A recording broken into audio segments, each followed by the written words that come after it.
So today we're going to do a dish called Aqua Pazza. It's a Italian preparation, normally using a whole fish, but can be adapted to use fillets as well, so it's a little bit easier for the home cook, or maybe even the person that's just cooking for one.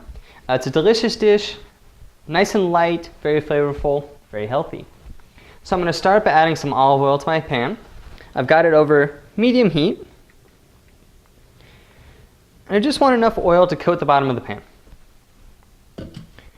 Once the oil starts to become a little bit shimmery, I'm going to add my potatoes, my carrots, and my onions. I'm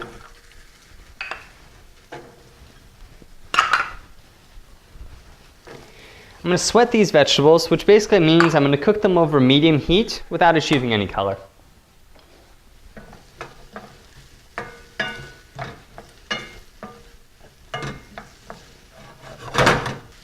Alright, so at this point, I've stirred my vegetables to make sure they're evenly coated with the olive oil.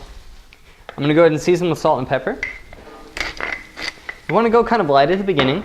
We're going to have plenty of time to adjust the seasoning if we need.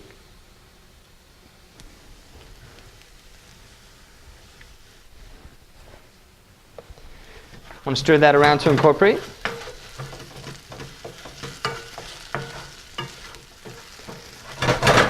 Now that I see my vegetables are softening, I'm going to go ahead and add my peppers.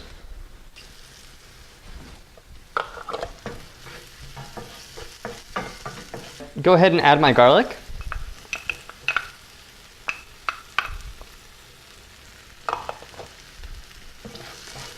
I'm going to cook this garlic just until I can smell it. As soon as you can smell it, you're ready to move on. You want to make sure you don't overcook it or allow it to burn or it'll get really bitter.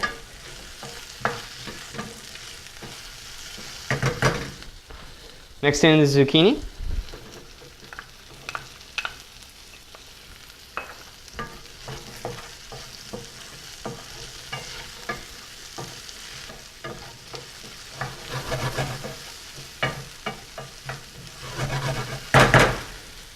It's time to add my wine. We're going to reduce this by 50%.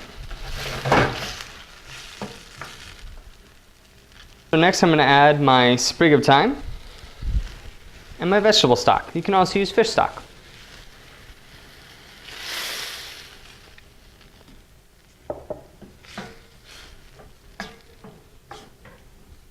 I'm going to bring this to a simmer. As soon as it simmers, we're ready to add our fish. So in the meantime, I'm going to go ahead and season my fish.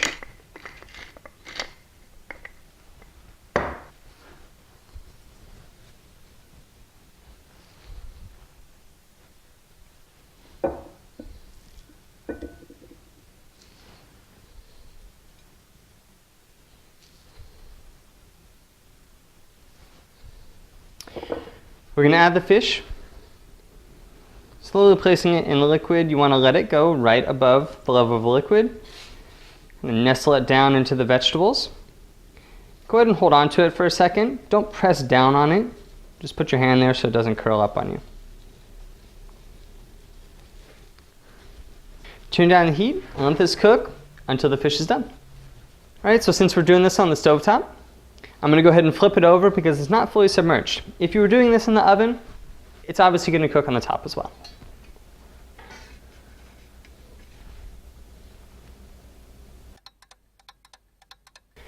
Okay, so I think my fish is done. I'm going to go ahead and check it.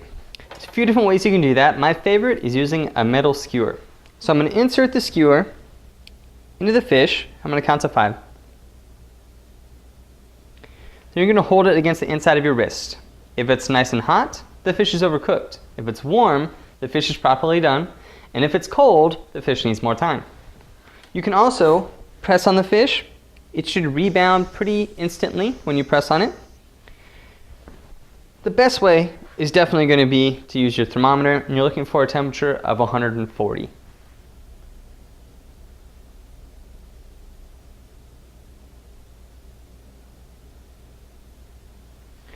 Alright, so he's done. I'm going to move my pan closer to my plate so I can plate this dish up.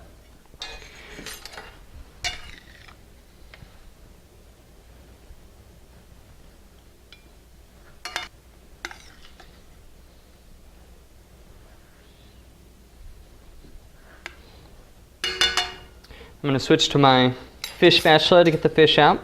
You want to try to support as much of the fillet as possible to make sure it doesn't break when you're moving it.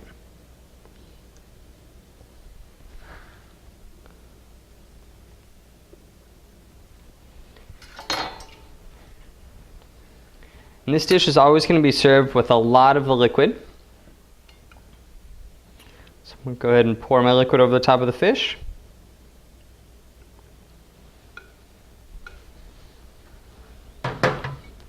And there you have it.